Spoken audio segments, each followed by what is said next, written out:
Chaque jour, sans même y penser, vous faites confiance à des algorithmes de recommandation pour choisir votre prochaine chanson, votre prochain film, votre prochain achat. Ces systèmes invisibles prédisent ce que vous allez aimer avant même que vous le sachiez vous-même. Les algorithmes de recommandation reposent sur 3 grandes approches. Chacune analyse vos données différemment pour prédire vos préférences futures. La première approche est le filtrage collaboratif. Si vous et un autre utilisateur avez aimé les mêmes films, il y a de fortes chances que vous aimiez aussi ce qu'il a découvert récemment. L'algorithme cherche des jumeaux de goût dans une immense base de données. L'exemple de Netflix est le plus connu et 80% du contenu visionné vous a été recommandé. La deuxième approche est le filtrage basé sur le contenu. L'algorithme analyse les caractéristiques des items que vous avez aimés et cherche d'autres chansons aux attributs similaires comme sur YouTube Music qui à la fin d'une playlist continue de jouer des morceaux en lien avec cette dernière. Enfin, la troisième approche est le système hybride. Combinant ces deux approches pour maximiser la pertinence et en y ajoutant l'IA, ces systèmes sont capables d'analyser des millions de signaux en temps réel. Connaissez-vous des exemples de votre quotidien? Il y a bien sûr Spotify qui examine vos écoutes passées, les artistes favoris et les playlists que vous créez. Il compare ensuite votre profil avec des millions d'autres utilisateurs pour trouver des correspondances.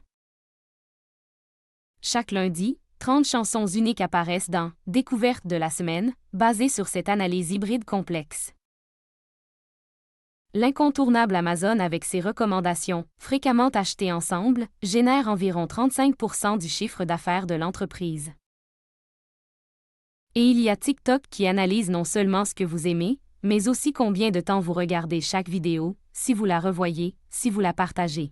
Le résultat? Un flux 100% personnalisé taillé sur mesure, qui s'adapte en temps réel à vos réactions. Malgré leur sophistication technique, ces systèmes présentent des failles importantes qui affectent la qualité et la neutralité des recommandations. Comprendre ces limitations est essentiel pour développer une perspective critique. L'incompréhension du « pourquoi » est une première limite. Si un utilisateur a aimé Dirty Dancing, Netflix suppose qu'il aime les films de danse. Mais la vraie raison pourrait être émotionnelle, un souvenir de jeunesse par exemple. Cette dimension, l'algorithme ne peut pas la saisir. Ensuite, quand vous regardez Netflix, le système ne sait pas si vous êtes seul, en couple ou en famille. Il recommande le même contenu, peu importe la situation sociale actuelle.